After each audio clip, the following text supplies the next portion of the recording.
출애굽기 3장 1절에서 12절 말씀.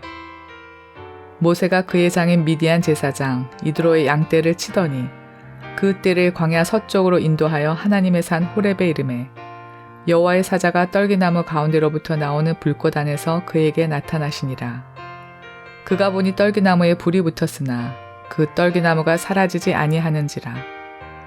이에 모세가 이르되 내가 돌이켜 가서 이 큰 광경을 보리라. 떨기나무가 어찌하여 타지 아니하는고 하니 그 때에 여호와께서 그가 보려고 돌이켜 오는 것을 보신지라. 하나님이 떨기나무 가운데서 그를 불러 이르시되 모세야 모세야 하시매 그가 이르되 내가 여기 있나이다. 하나님이 이르시되 이리로 가까이 오지 말라. 내가 선 곳은 거룩한 땅이니 내 발에서 신을 벗으라. 또 이르시되 나는 내 조상의 하나님이니 아브라함의 하나님, 이삭의 하나님, 야곱의 하나님이니라. 모세가 하나님 배웁기를 두려워하여 얼굴을 가리매 여호와께서 이르시되 내가 애굽에 있는 내 백성의 고통을 분명히 보고 그들이 그들의 감독자로 말미암아 부르짖음을 듣고 그 근심을 알고 내가 내려가서 그들을 애굽인의 손에서 건져내고 그들을 그 땅에서 인도하여 아름답고 광대한 땅, 젖과 꿀이 흐르는 땅, 곧 가나안 족속, 헷 족속, 아모리 족속, 브리스 족속, 히위 족속, 여부스 족속의 지방에 데려가려 하노라. 이제 가라. 이스라엘 자손의 부르짖음이 내게 달하고 애굽 사람이 그들을 괴롭히는 학대도 내가 보았으니 이제 내가 너를 바로에게 보내어 너에게 내 백성 이스라엘 자손을 애굽에서 인도하여 내게 하리라. 모세가 하나님께 아뢰되 내가 누구이기에 바로에게 가며 이스라엘 자손을 애굽에서 인도하여 내리이까. 하나님이 이르시되 내가 반드시 너와 함께 있으리라. 내가 그 백성을 애굽에서 인도하여 낸 후에 너희가 이 산에서 하나님을 섬기리니 이것이 내가 너를 보낸 증거니라.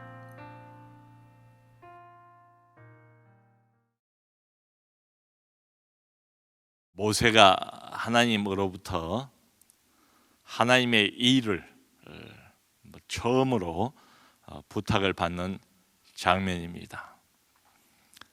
목회자로서 우리 성도님들에게 종종 그런 부탁을 하게 되는 것 같아요. 교회 일, 하나님의 일, 집사님 이걸 좀 도와주세요. 권사님 저 일을 좀 해주세요. 이렇게 부탁을 아마 받는 경우들이 간간히 있으실 것 같아요. 흔쾌하게 알겠습니다, 목사님. 부족하지만 돕지요 라고 말씀하신 분들도 참 많습니다. 고맙지요. 근데 또 간혹 이런 식으로 대답을 하는 경우도 있지 않는가. 목사님 저는 이것저것이 너무 부족한 사람입니다. 그래서 제가 감당하기가 어렵겠습니다. 못합니다. 여러분 어떻게 생각하십니까? 겸손한 마음의 표현일까요? 아니면 그 일을 안 하고 싶은 핑계일까요? 자신의 부족한 것을 인식하는 것, 그걸 깊이 깨닫는 것, 이건 정말 필요해요.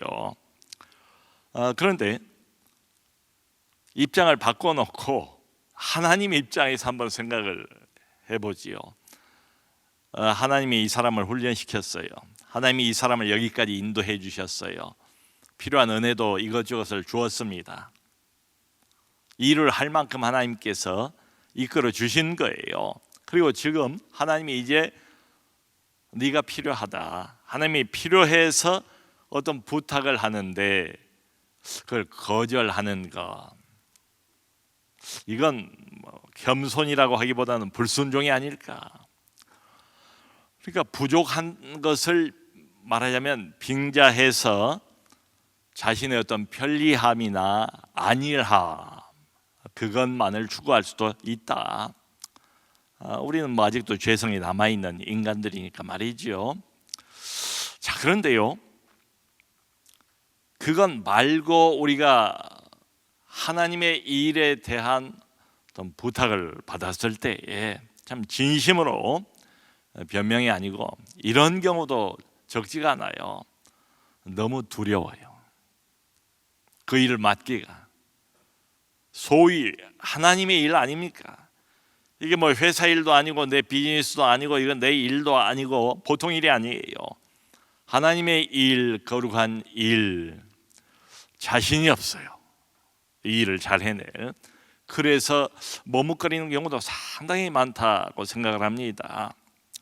모세가 그런 거예요. 지금 나이가 80입니다. 적은 나이가 아니지요. 지난 40년 동안은 다른 거 아무것도 한 것 없어요. 다른 훈련 아무것도 받은 것 없어요. 모세 입장에서 생각을 해보면 오직 하나 양치는 일만 주구장창 40년을 했어요. 양 모는 일, 양 치는 일, 뭐 젖자는 일, 털 깎는 일, 눈 감고도 할 수 있을 것 같아요. 그런데 다른 면에서 보면 다른 일은 해본 적도 없고 뭐 훈련을 받아본 적도 없어요. 근데 하나님이 갑자기 나타나셔가지고 무엇을 말씀하시는가 하면, 모세야, 너는 앞으로는 내 일만 해야 된다. 소위 하나님의 일만 해야 된다. 그리고 내 백성을 목회하라. 양치는 양떼들을 일종의 목회를 하는 셈인데 갑자기 그걸 바꾸어서 내 백성을 목회하라, 이렇게 이제 하나님께서 말씀을 하시는 거예요. 모세가 지난 세월 동안, 짧지 않은 세월을 여기까지 살아왔지만 단 한 번도 이런 경우를 예상해 본 적이 없습니다. 상상을 못했어요. 모세가 결코 뒤에 이제 쭉 가면 나옵니다만은 원하던 것도 아니에요. 일도 원하지 않았어요. 자, 여러분, 그런데 오늘 여기 출애굽기 3장을 보면 하나님이 사람을 세우는 원리가 아주 잘 나와 있어요. 처음부터 끝까지 이렇게 보시면 어떻습니까?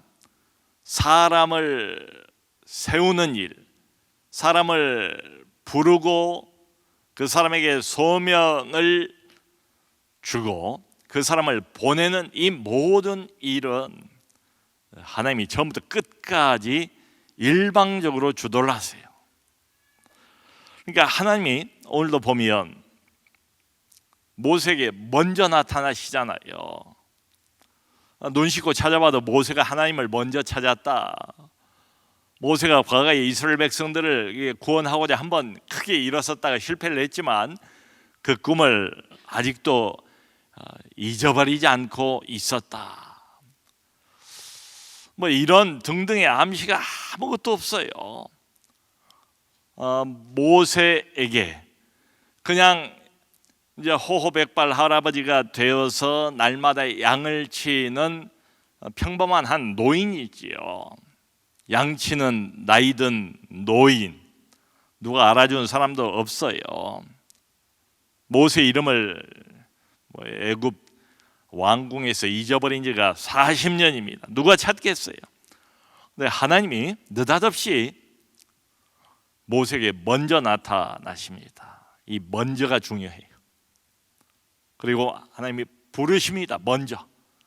그리고 소명을 주십니다. 그리고 하나님이 보내세요. 여러분, 여기 출애굽기 3장의 이 장면들은 오늘날 우리에게도 매우 중요합니다.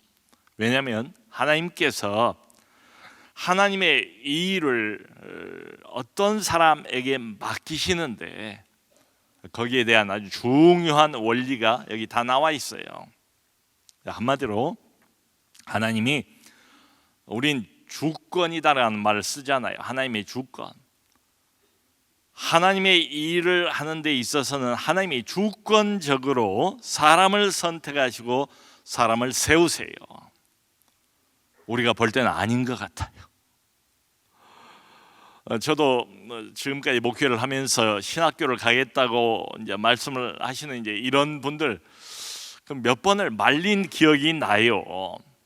왜냐하면 제 눈으로 볼 때는 분명한 소명을 가지고 계신 것 같지가 않았어요.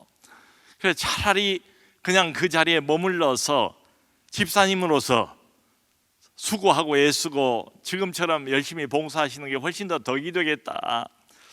자칫해서 이분이 하나님께서 부르시지도 않았는데 이 길을 가면 나중에 어떻게 될까, 이런저런 염려를 하면서 말린 기억이 있습니다. 근데 여러분, 다른 면으로 생각을 해보면 오늘 모세의 경우를 보면 꼭 그걸 인간적으로만 판단할 일도 아니지 않은가. 이 사람을 한번 객관적으로 보세요. 나이가 80입니다. 뭐 했습니까? 과거에 40년 동안 양치기 노릇만 했어요. 사람 다루는 훈련을 해본 적이 없어요. 신학 공부 일도 못했습니다. 신학 훈련을 받은 것도 아니에요. 거기다 이제 이렇게 보면, 뒤에 보면 전혀 자원하는 마음도 없어요. 소명도 없어 보여요. 그러니까 이런 모세를 객관적으로 바라보면 이 사람이야말로 누구보다도 하나님 일을 하기에 부적합한 사람이 아닌가. 신학교 문을 이런 사람이 두들긴다면 아마 탈락하기가 십상이지 않을까 싶어요. 그러니까 가장 부름 받기가 어려워 보이는 사람, 그런 상황이 바로 모세의 상황이에요. 근데 성경을 보면 바로 그런 때에 하나님께서 이 사람을 부르십니다. 여기 성경 나와 있는 대로 어디서 부르십니까? 떨기 나무 불꽃 가운데서 부르세요. 부르실 때 모세야 모세야 라고 두 번을 연거푸 반복해서 그 이름을 부르셨대요. 여러분, 이게 뭘 말할까요? 하나님께서 모세의 이름을 아셨어요. 이름을 아셨다는 것은 이 사람의 인생을, 이 사람이 지금까지 걸어온 과거를 다 알고 계신다. 그것도 두 번이나 연거푸 이름을 부른다. 이것은 모세를 속속들이 알고 하나님께서 부르시는 것이다. 모세가 놓여 있는 어떤 입장, 처지, 전후, 좌우, 정황 이것만 아시는 게 아니라 모세의 마음 상태, 모세의 중심, 모세의 영적인 상태까지를 하나님께서 다 아시고 그리고 부르시는 거지요. 여러분, 하나님께서 어떤 사람을 자기 일을 위해서 부르실 때 꼭 이러십니다. 모르고 부르시는 게 아니에요. 이분은 하나님이시지 않습니까? 꿰뚫어 보시는 분 아닙니까? 그래서 어떤 직분으로 하나님께서 우리를 부르십니다. 우리는 그렇게 믿어요. 어떤 사역으로 오늘날도 하나님께서 우리를 부르세요. 목회자로 부르십니다. 장로로 부르십니다. 권사로 부르시고 집사로 부르세요. 지금도 부르세요. 하나님께서 교사로 부르세요. 성가대로 부르세요. 일주일 지나가면서도 얼마나 다양한 봉사의 직책들이 있습니까? 조장으로 부르세요. 목자로 부르세요. 참 교회가 유지가 되고 교회가 제대로 제 기능을 발휘하기 위해서 얼마나 많은 사람들이 봉사를 해줘야 됩니까? 근데 기본적인 믿음은 이겁니다. 하나님이 알고 부르신다. 뭔 모르고 하나님 나 잘못 뽑으셨는데요, 나에 대해서 아마 잘 모르시는 것 같아요. 나는 이것도 부족하고 저것도 부족하고 나는 시간도 없고 나는 뭐도 없고 하나님이 부르실 때는 그 사람의 입장을 아세요. 그 사람의 처지를 아세요. 그 사람의 상태도 아세요. 그 사람의 영성도 아세요. 모르는 게 없어요.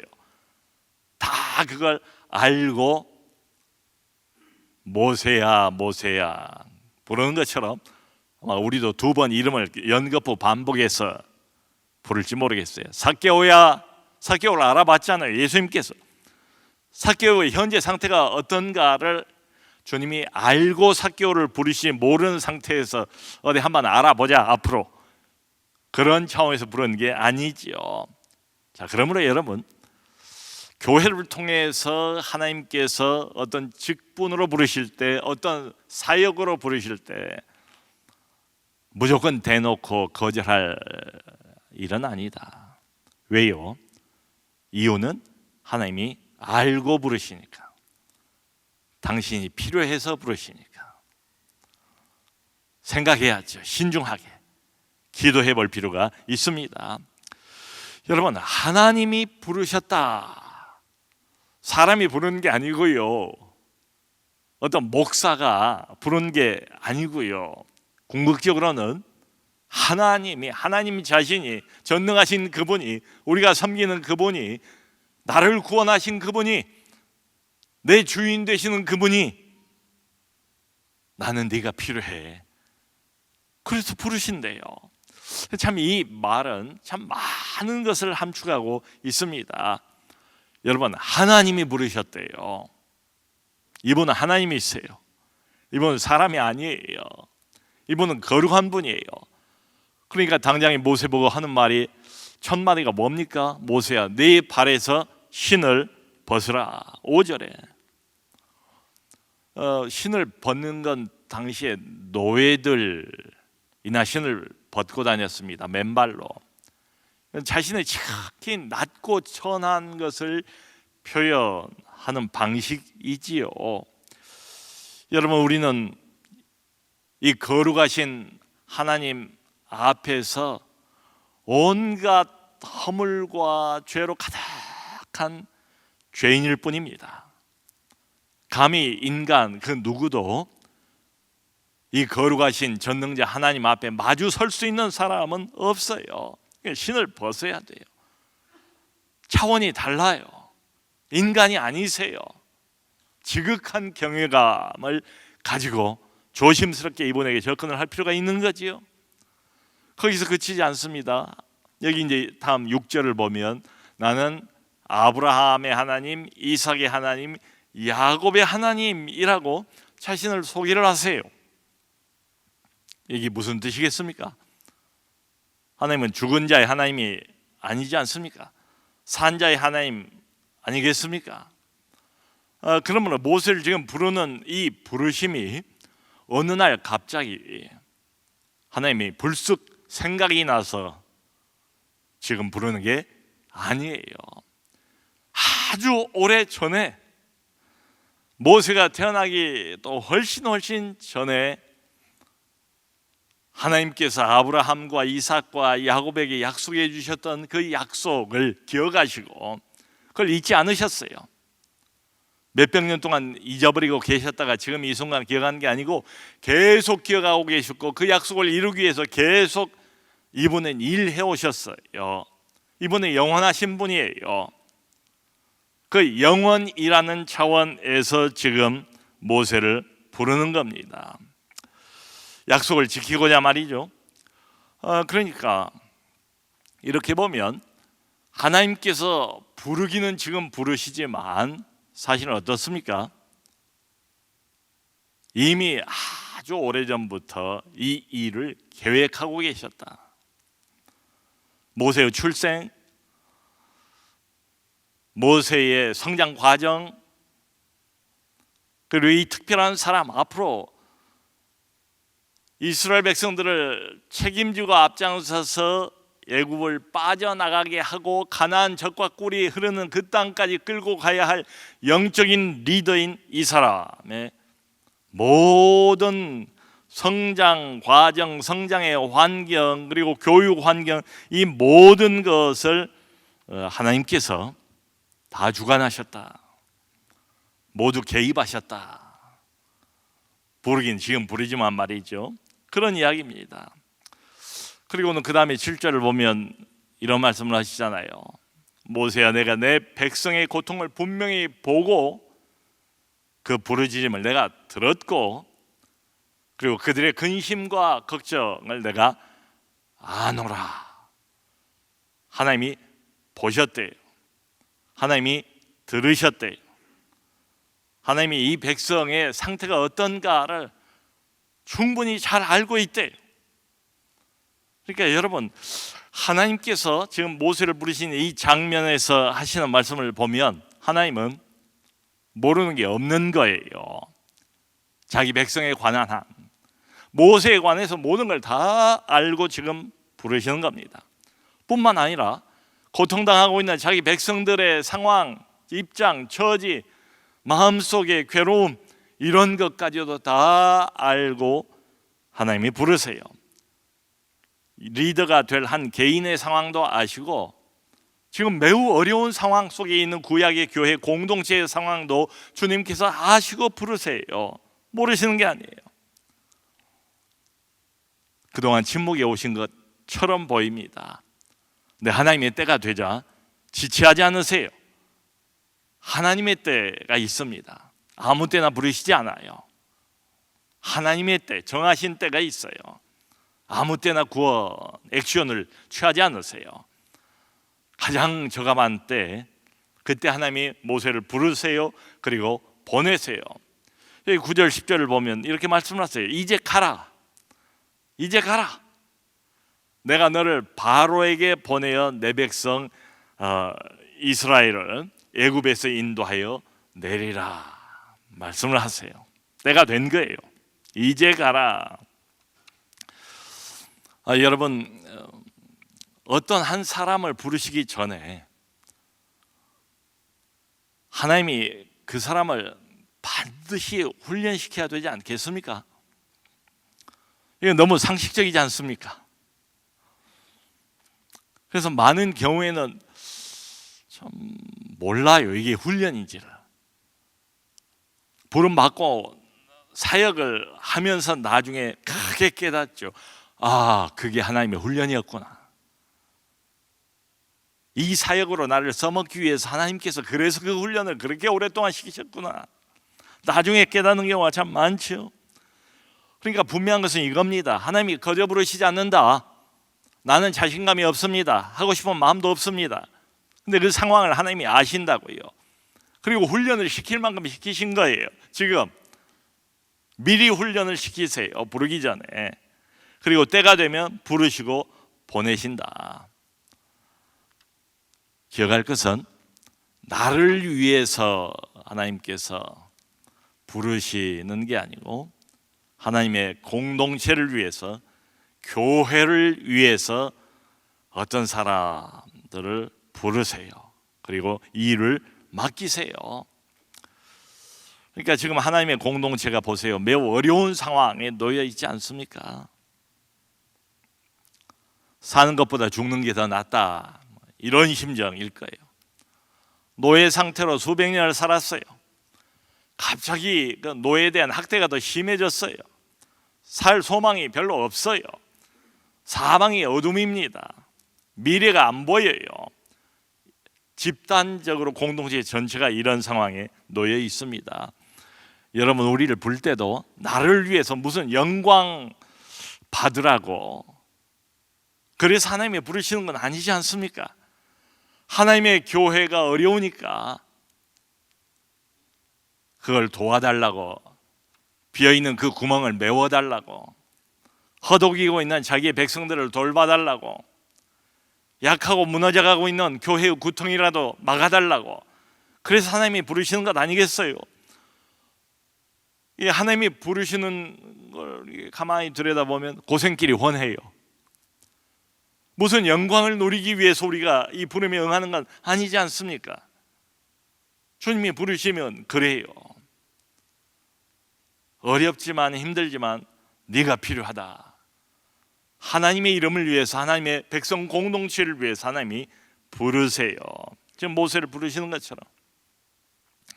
그런데 모세가 이 부름을 받고 참 흥미로운 것은 첫 번째 보이는 반응이 뭔가 하면 내가 누구이기에 갑니까? 이거예요. 내가 누구이기에. 이 말에 깔려 있는 정작 모세가 하고 싶은 말은 이거겠죠. 하나님, 나는 못합니다. 사람을 잘못 고르신 것 같습니다. 난 자신 없습니다. 나는 두렵습니다. 내 나이를 보세요. 내가 광야에서 40년 무슨 일을 했는가를 하나님이 아실 것 아닙니까? 나 같은 자가 어떻게 합니까? 모든 의욕도 다 사라졌습니다. 나이가 80입니다. 몸에 힘도 예전 같지 않습니다. 내가 누구이기에. 우리도 하나님이 부르실 때 얼마든지 이런 두려움 때문에 하나님 앞에 이런 반응, 비슷한 반응을 볼 수 있지요. 여러분, 한편으로 생각을 해보면요, 내가 누구이기에 하나님께서 지난 40년 동안 모세를 광야에 일부러 두신 거예요. 왕궁에서 빼서. 극과 극이지 않습니까? 훈련입니다. 40년 동안 광야 양치기 훈련. 그 하나님이 의도하시는 훈련대로 지금 모세가 반응을 보인 거예요. 왜 왕궁에서 빼내어 왔습니까? 왜 광야에서 바람 불고 먼지만 날리는 그 광야에서 사람도 아니고 인간 관계도 제대로 맺지도 못하고 훈련도 못 받고 양들하고만 40년을 보냈을까요? 자신감을 빼내는 훈련을 한 거죠. 40년 전에 얼마나 의기양양했습니까? 얼마나 참 충만했습니까? 자기 힘으로. 40년 하나님께서 딱 한 가지 목표를 가지고 이 세월 보내게 하신 거예요. 모세가 가지고 있는 자기 확신, 그걸 빼낸 거예요. 지금 아닌 게 아니라 모세가 뭐라고 고백을 하는가 하면 반응을, 내가 누구이기에 갑니까? 나는 못합니다. 이거야말로 하나님께서 바라던 반응 맞지요. 바람직한 반응이에요. 40년 훈련의 결과입니다. 자, 그런데 중요한 것은 이것만 있으면 곤란해요. 자신에 대한 신뢰를 잃어버리는 것은 맞아요. 이게 하나님 일의 아주 기본적인 요구사항입니다. 그런데 하나님의 일이잖아요. 나에 대한 신뢰는 버려야 돼요. 근데 한 가지를 더 생각해야 합니다. 하나님에 대한 신뢰로 그 공간을 메울 필요가 있어요. 말하자면 전엔 나를 신뢰했어요. 내 열심, 내 재주를 신뢰했어요. 내 커리어를 신뢰했어요. 근데 지금은 그 신뢰가 다 사라져버렸습니다. 안개 사라진 것처럼. 이건 잘한 거예요. 근데 거기서 그치면 안 돼요. 하나님의 사역자로 부름을 받을 사람들 모두는 다 한 가지가 반드시 더 있어야 합니다. 그게 뭔가 하면 나에 대한 신뢰는 사라지지만 신뢰의 대상이 바꿔져야 합니다. 하나님에 대한 신뢰가 필요해요. 여러분, 종종 보면 그렇습니다. 어떤 한 사람을 하나님이 쓰시기 위해서 그냥 내버려 두지 않으세요. 모세를 보세요. 되게 큰 고난, 어려움을 오랫동안 겪게 하세요. 그러면서 그 사람 자신감도 사라지게 하시고 자기 확신도 사라지게 하시고 교만한 마음도 다 사라지게 만드세요. 자, 그런데 그게 끝이 아니죠. 정말로 중요한 것은 뭔가, 사라져버린 내 마음의 그 중심에 하나님에 대한 신뢰, 하나님에 대한 믿음으로 채워야지요. 그런 말 있지 않습니까? 더러운 물을 이렇게 버리는데 그 물 안에 아기가 있어요. 아이를 씻겼어요. 아이를 깨끗이 씻겼습니다. 밖에서 마음껏 놀다가 얘가 이제 뒹굴뒹굴 하고 흙도 많이 묻히고 그래서 깨끗이 씻었어요. 더러운 물만 버려야지 그 안에 있는 아기까지 버리면 안 되잖아요. 자기 확신은 버려야 됩니다. 근데 하나님에 대한 믿음과 확신은 붙잡아야죠. 버릴 게 아니죠. 여러분, 우리 그 집에 정수기들이 많이 있지요. 몇 개월에 한 번씩 그 정수기를 손보러 오지 않습니까? 회사에서. 그러면 먼저 하는 작업이 뭡니까? 그동안 쌓여있던 더러운 물을 다 먼저 빼내잖아요. 그리고는 아무 조치도 안 취합니까? 그러면 얼마 있다가 도로 녹슬어 버리고 말 거예요. 그 다음에는 그 자리에다 새 물로 채우는 것처럼 말이지요. 그러니까 하나님이 원하시는 딱 두 가지예요. 너 자신에 대한 신뢰, 자기 확신, 자신감, 그런 것들을 먼저 제거를 하세요. 근데 그게 끝이 아닙니다. 그 빈 공간에 하나님에 대한 믿음으로 채워 넣으세요. 자, 여러분, 이런 상황이기 때문에 어떤 부름을 받았을 때에 우리가 먼저 생각하는 것은 사실은 내 자신이에요. 내가 이걸 할 수 있을까? 뭐 인간이니까 당연하지요. 내 부족과 내 허물과 내 못난 모습만 보고 있으면 아무것도 못합니다. 이런 말이 있잖아요. 하나님의 일은 누가 해요? 하나님이 하신다. 하나님의 일은 하나님이 하신다. 생각해 보세요. 지금 250만 많으면 300만 되는 하나님의 백성들을 끌고 나가야 됩니다. 소위 말하는 출애굽이에요. 여러분, 애굽으로부터 이 많은 백성들을 끄집어내는 게 모세 자신의 역량으로 되는 일입니까? 모세의 힘으로 될 법한 일입니까? 사람 재능으로 이런 일이 가능하겠습니까? 아니죠. 그건 아니지 않습니까? 사람이 어떻게 이런 일을 해요? 아무리 훌륭한 사람도 하나님의 힘이지요. 하나님의 능력이에요. 자, 그런데 조건이 뭔가? 이 일을 감당하기 위한 조건은 하나밖에 없습니다. 그게 지금 말씀드린 바로 그 말씀이에요. 모세가 맞아요. 하나님이 선택했어요. 하나님이 부르셨어요. 때가 됐어요. 그래서 가라고 보내세요. 말씀하세요. 근데 한 가지가 있어야 돼요. 뭔가 하면 이 일을 시키시는 하나님 자신에 대한 믿음입니다.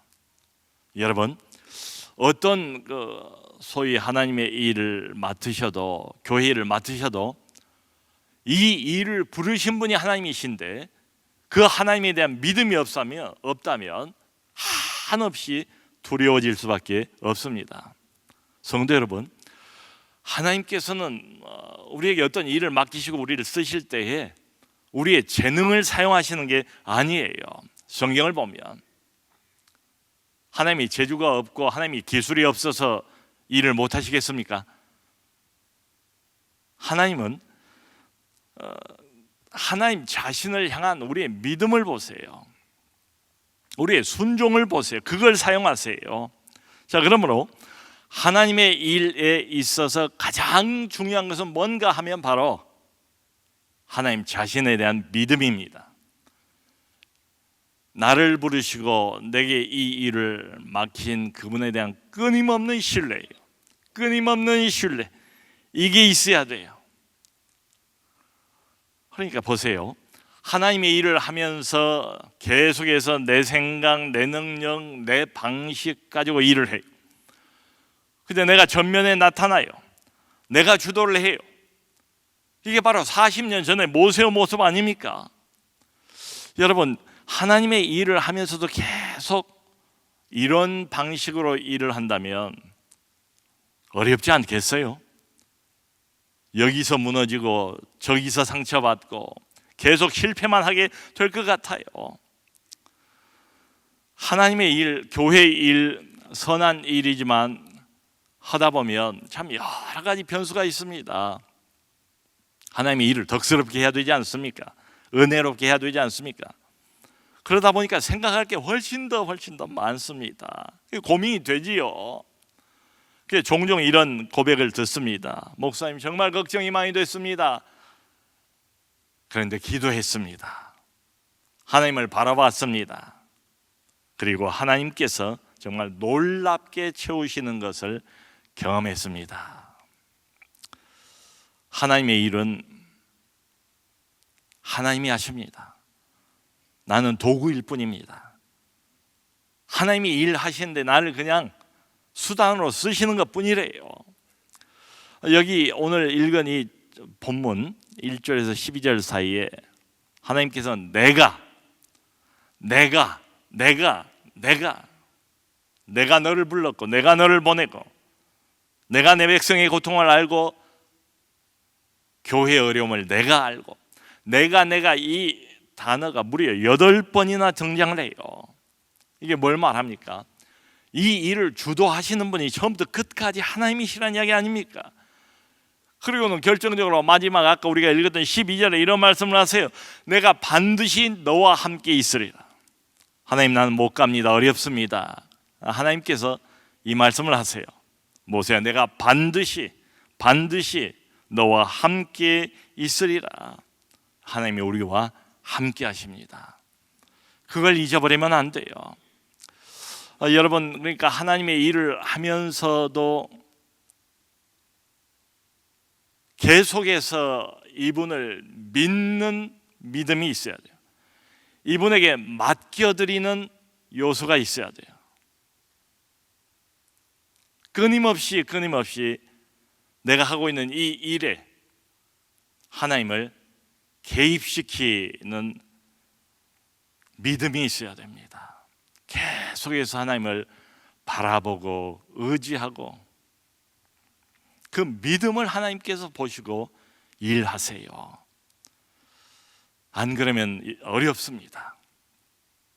그 멕시코에서 선교를 하고 계시는 김모 선교사님 간증을 들어봤습니다. 근데 그분이 한국에서 잘 나가는 뭐 이런 상황이었는데 너무 강력하게 하나님께서 멕시코로 부르시고 그것도 오지로 부르셨대요. 선교를 잘 하다가 어느 날 고속도로에서 대형 트럭하고 정면으로 부딪혀서 정신을 잃어버렸어요.